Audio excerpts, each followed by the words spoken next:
Hi everyone, my name is Kip Ludwig. I am the co-director of the Wisconsin Institute for Translational Neural Engineering. I'm here today to talk to you about the Injectrode, an injectable neural stimulation electrode for peripheral nerve interfaces. My apologies for not being able to be there in person. Unfortunately, there was a COVID exposure in my lab, and due to CDC guidelines, we were unable to travel.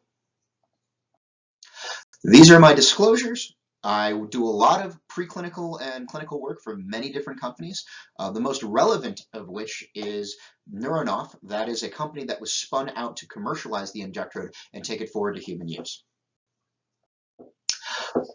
I do research for both traditional non-invasive methods to stimulate the nervous system as well as implanted systems. So I'm going to talk a little bit about the strengths and weaknesses and then really where the Injectrode fits as a go-between between non-invasive and invasive. And then I'll talk about the advantages we think the Injectrode may have and the data we have at present to support those advantages. So given this is a 15-minute talk, I'm going to go through a lot very quickly. A lot of this data has been published or is coming out just to give you a feel for what we're doing. In general, different electric concepts for neural stimulation have a different trade-off between invasiveness and specificity. In B in this panel, you can see a traditional TENS unit. You can stimulate a deep nerve from the surface of the skin in the same way that you can defibrillate the heart.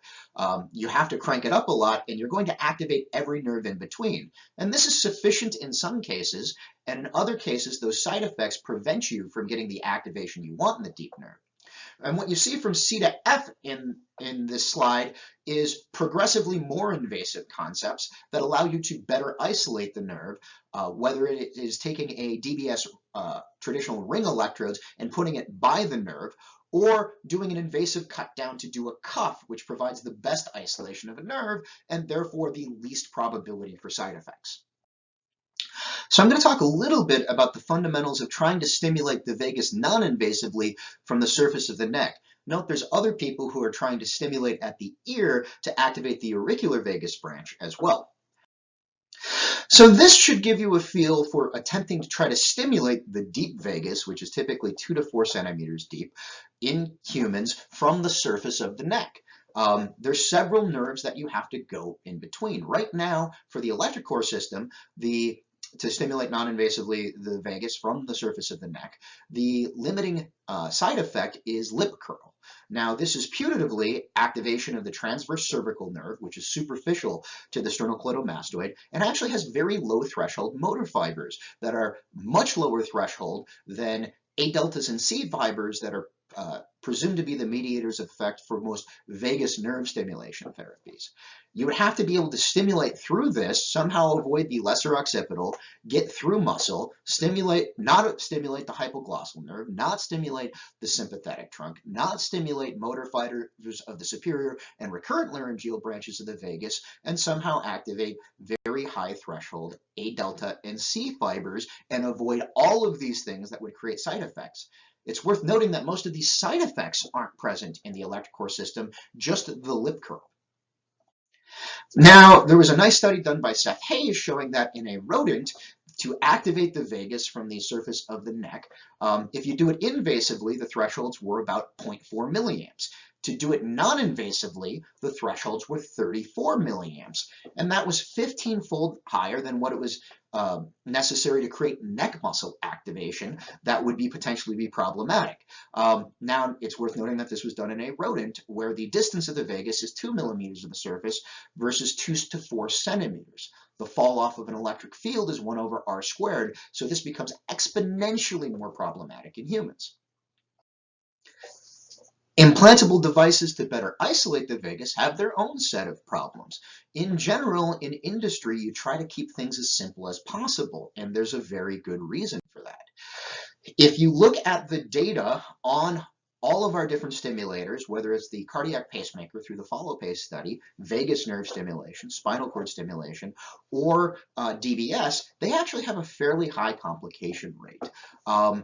Some of this is to do with surgical procedure, but some of this is to do with the complexity of the device.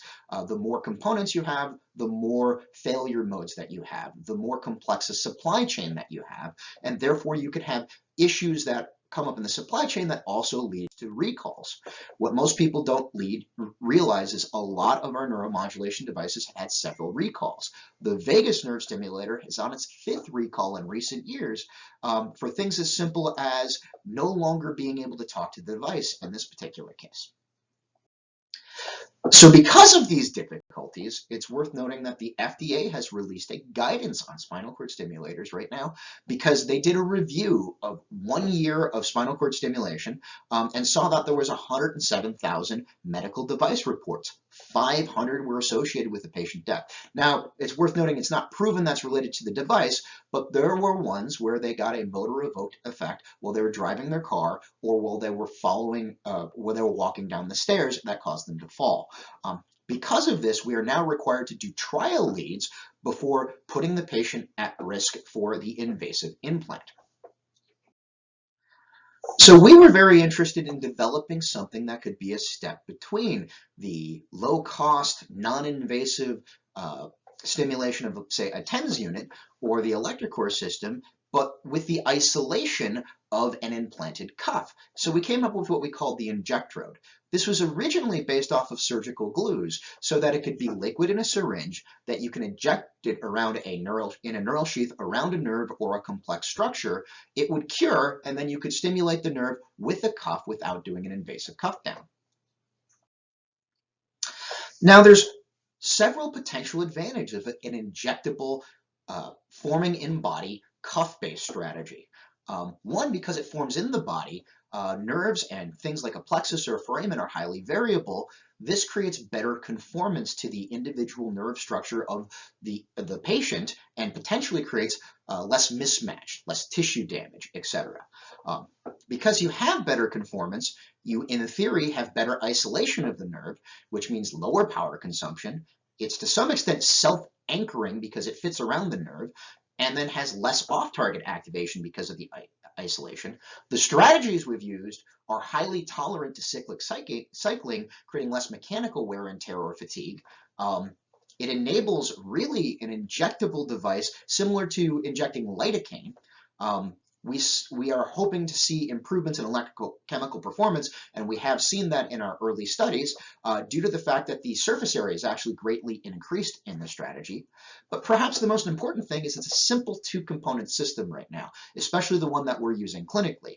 So there are very few failure points. There is a much smaller supply chain to create less recalls due to supply chain issues, and there's a lower cost. And our hope is to create something that can be injected in under 5 minutes and also can be removed in under 5 minutes. Now in this slide, we have a direct comparison via modeling done by Scott Lemke's lab with Bobby Graham of the Abbott DRG lead, which is essentially a DBS ring electrode that's put over the DRG and pushed in the foramen, versus an Injectrode injected in the DRG and filling the space around the DRG. And what you can see with the DBS strategy is that the ring really acts as a point source. Although the foramen itself helps direct the current towards the DRG, you get really preferential activation right under the electrode. Now for pain, you're trying to activate A betas without activating A deltas or C fibers that cause nociception. And what's problematic here is that if you're going to activate all the A betas within the DRG in D, you're going to actually have to crank it up a lot to get the A betas at a distance. This means that you may reach levels right under the electrode that causes A delta or C fiber activation. It also means you just have to crank it up and use a lot more power due to that fall off of the electric field. The Injectrode is in B, and it much more uniformly activates the A betas, allowing you to activate the A betas at very low power thresholds, but also activate the A betas without getting to thresholds local to the electrode that would cause your off-target effects. So even though our original designs were using an FDA surgical glue and then doping it with metal for the conductivity, this is abnormal enough to the FDA to have a more complicated regulatory path. So we started working on platinum iridium coil designs that are a lot like a microembolism coil that can still be injected, still fill a space around in a foramen or around a nerve, but also are just simple platinum iridium electrodes that the FDA is much more familiar with. And so you can see in C that the coils kind of fill a space, but also there's the possibility of unwinding this coil, pulling it from the end to pull it out to have a simple removal strategy. Now, this is a video showing us both injecting in a pig the injectrode to fill the foramen around the DRG, but also removal. And you're going to see how quick this is to inject. Again, it's very similar like to a lidocaine injection. This is a transforaminal injection. And you can see it kind of filling the space around the DRG, and then you pull it back to the surface. This allows you to have an electric connection to start with a TENS unit, is how we've been stimulating in many ways.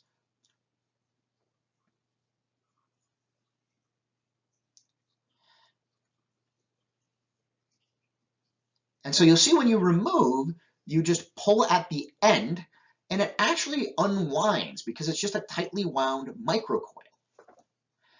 We've done several month studies in rodents, and we've shown that it unwinds even when it's encapsulated. We still need to do long-term pig studies to show that this is still the case in a pig before doing a long-term human study. So this is work done in our own lab where we, at the same spinal level, implanted the formerly St. Jude, now Abbott DRG lead and did evoke compound action potentials. And then we compared it to the Injectrode. After we pulled the Abbott lead, we would inject the Injectrode. And what we found is that you get very similar dose response curves. In fact, you actually use less power overall because the Injectrode winds up being a much larger Injectrode. If you're stimulating at the same current, you're using much less voltage and you're using much less current density. And so Doug Weber and Lee Fisher and Ashley Dalrymple and Jordan Ting did a study that is now published showing that you can activate the DRG similar to a clinical lead with the Injectrode, but you actually use much less power. So the obvious question is on the connection side. How do you get power to the Injectrode? So for a trial lead for under 30 days, what we've been doing is injecting the nerve in, as you can kind of see in A, and then pulling out the insulated coil to just under the skin, and then injecting a little bit more to create a parallel plate, and then stimulating with a standard TENS unit. The advantages of this over the existing trial leads is there's no percutaneous connection. There's no risk of infection here. There's actually no direct connection under the skin, but what we found is that we can activate the deep nerve without activating the superficial nerve. So this was a modeling study that was then validated in cadaver, showing that we could activate the vagus, and specifically A betas in the vagus, without activating A deltas in the skin. Whereas compared to a TENS unit, that's pretty much impossible. So this is a live demonstration stimulating the posterior tibial nerve. This is great work done by the Andrew Shofstow lab, where you're going to see a TENS unit stimulating the you're going to see a direct needle put in the posterior tibial nerve, which will cause activation of really the front toe. Then you're going to see the Injectrode, and you'll see a TENS unit. You get to compare all of them. So in this first step, they put a needle directly in the nerve, and you'll see the front toe twitch. And so the TENS units, to stop briefly, go between 1 and 100, this TENS unit. And you'll see it's activating at 1, the lowest setting, because this is an electrode placed directly in the nerve. If you start getting activation with the TENS unit of the calf muscle superficially, you'll actually see the back toes activated instead of the front toes. So this is trying to stimulate with a TENS unit without the Injectrode to provide a better conduit to the deep nerve. And what we found out is that's pretty much impossible. If you do this on yourself with a TENS unit, you start feeling it around 14 or 15. So we found out that the calf muscle, you can visibly see the back toes start activating around 18. Now, this is with an Injectrode in monopolar configuration. This is a little bit less efficient getting current to the deep nerve, but what we see is we can get front toe activation on the TENS unit with a 14 or 15. Again, that's about right where you could barely start feeling it. If you do 2 Injectrodes on the deep nerve, the deep posterior tibial nerve, you can activate it at a 7 or 8. That's with no superficial activation, and you can't perceive it superficially. So this is nice proof of concept. We've done this with the vagus, we've done this with the dorsal root ganglia, and shown that we can really go very deep with this. And then we'll show the injectrode removal really quickly, and again, you'll see how easy this is. Again, it's just as easy when they're scarred in.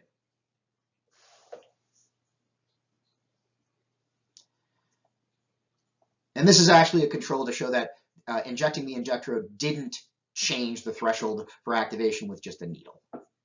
You're seeing the toe activation again at 0 to 1.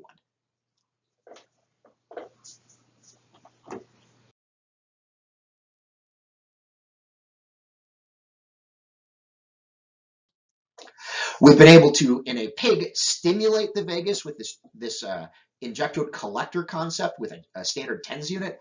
In the lower left are heart rate drops with the collector, and then we remove the collector and show that you can't get the heart rate drops in these animals.